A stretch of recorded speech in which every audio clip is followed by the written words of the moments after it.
Europa y su dilema con las sanciones. La Comisión Europea y representantes de los países miembros de la Unión Europea han discutido la preparación de un noveno paquete de sanciones antirrusas con 180 artículos. Las medidas estarán dirigidas a los sectores de tecnología, finanzas y medios de comunicación del gigante euroasiático, lo que seguramente se convertirá en un nuevo autogol.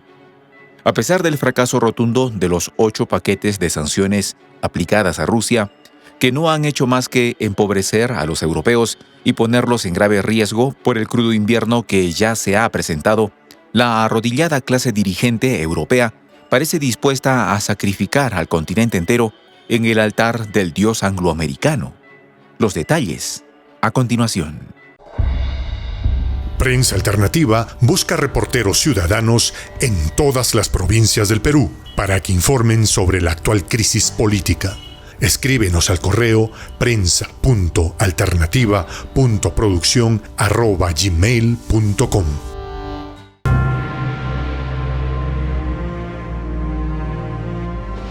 Voz de la Patria Grande. La burocracia de la Comunidad Europea ha puesto al sector industrial de sus países en la disyuntiva de quebrar o emigrar hacia el país del norte o Asia, y a los pueblos a sufrir la escalada de los precios de combustibles, alimentos y otros bienes de primera necesidad, entre otros muchos males traídos por el conflicto que ellos mismos apoyaron desde el comienzo. Los anuncios de nuevas medidas coercitivas unilaterales contra Rusia surgen en medio de las grietas que han surgido entre algunos países del bloque europeo, que a estas alturas parece resquebrajarse debido a un nuevo golpe a sus industrias como consecuencia del enorme paquete de subsidios de la Ley de Reducción de la Inflación sancionada por Joe Biden.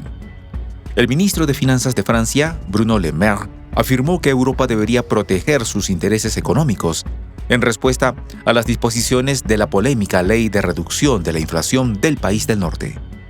Dice Le Maire con toda razón lo siguiente: Pekín favorece la producción china. Washington favorece la producción de su país. Es hora de que Bruselas favorezca la producción europea. Todos los estados europeos deben entender que hoy, frente a estas decisiones angloamericanas, debemos aprender a proteger y defender mejor nuestros intereses económicos. Funcionarios de la Comisión celebraron encuentros con países del bloque durante el pasado fin de semana, a los fines de definir detalles de los acuerdos que, según sus expectativas, podrían beneficiar sus intereses grupales. Optimismo infundado si consideramos que los 8 paquetes anteriores han representado 8 goles en contra. Fuentes diplomáticas europeas aseguraron que se puede llegar a un acuerdo relativamente rápido, posiblemente antes de la reunión del Consejo de Asuntos Exteriores y la cumbre de la Unión Europea de la próxima semana. Según Bloomberg, el bloque europeo busca imponer restricciones al sector ruso de drones y a otros componentes utilizados por Moscú con fines militares. Un grupo de países de la Unión Europea, incluidos Polonia y las naciones bálticas, han presionado para que Bruselas establezca un nuevo paquete de medidas punitivas contra Rusia. Mientras tanto, Hungría se ha opuesto a la política de sanciones, calificando a estas como un paso hacia el conflicto y de ineficaces para resolver la crisis ucraniana. El bloque europeo ya ha introducido 8 paquetes de restricciones contra Rusia desde febrero de este año en respuesta al conflicto europeo. El último fue aprobado a principios de octubre, en el que se estableció la prohibición de las importaciones del petróleo ruso por vía marítima a un precio superior a los $60. Atendiendo los desacuerdos que han venido apareciendo en el seno de la Unión Europea, el presidente del Consejo Europeo, Charles Michel, en una entrevista al Corriere della Sera, un diario italiano que se edita en Milán, expresó que Europa adolece de la crisis energética y la competencia por parte de las empresas angloamericanas.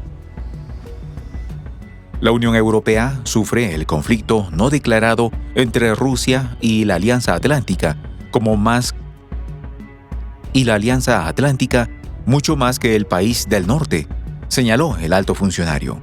Michel dijo, utilizando un lenguaje tan servil como pocas veces hemos visto, que el conflicto en Europa del Este ayudó a fortalecer los vínculos entre Bruselas y Washington y causó una coordinación sin precedentes entre ellos.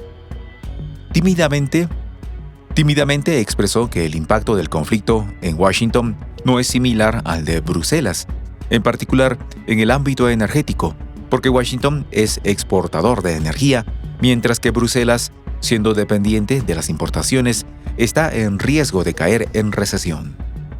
Y haciendo un esfuerzo indecible por elevar sus rodillas del piso, Michel expresó lo siguiente: las industrias europeas pagan más por la energía y enfrentan la competencia de las norteamericanas, mientras Washington y Oslo sacan provecho de los altos precios energéticos.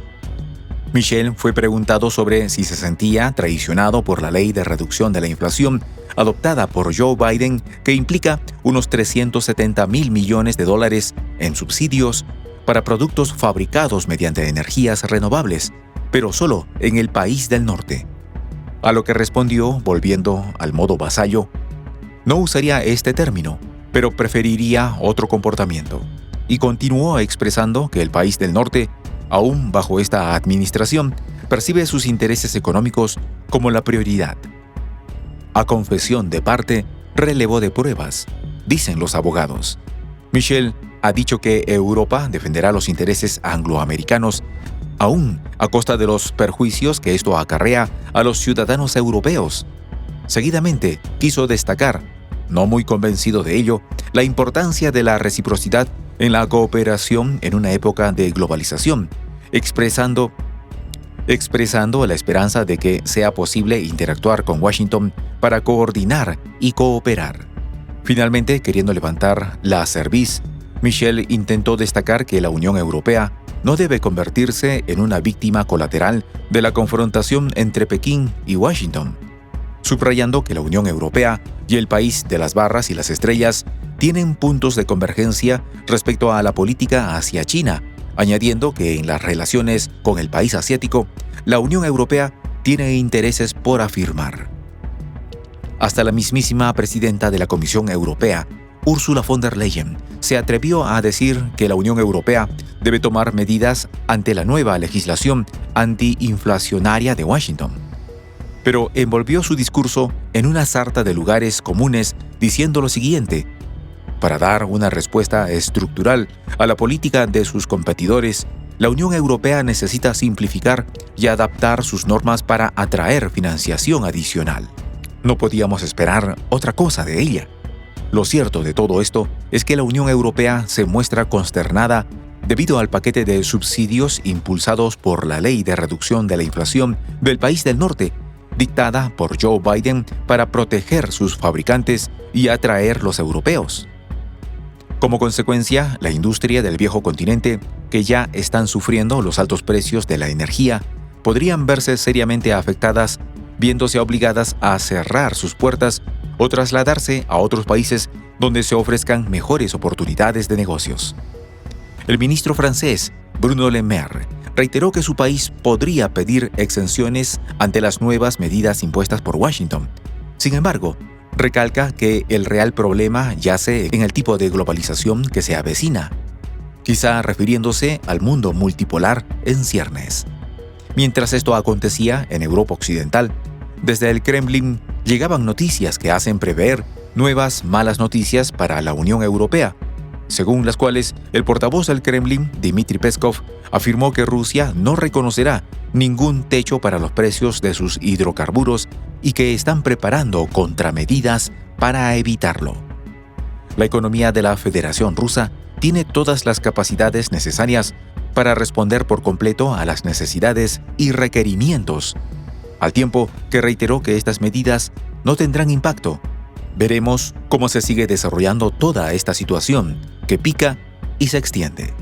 Soy el J, Juan José del Castillo, director del canal Prensa Alternativa. Si quieres ser parte de la comunidad de la Patria Grande, suscríbete a nuestro canal. Si es que quieres que te lleguen las notificaciones cada vez que subimos un video, activa la campanita. Si quieres apoyar a nuestro canal económicamente, puedes hacerlo a través de PayPal. El enlace está en la descripción del video. A nombre del equipo de Prensa Alternativa, me despido con esta expresión en el quechua milenario, Tupananchis Kama, cuya traducción es hasta volvernos a encontrar.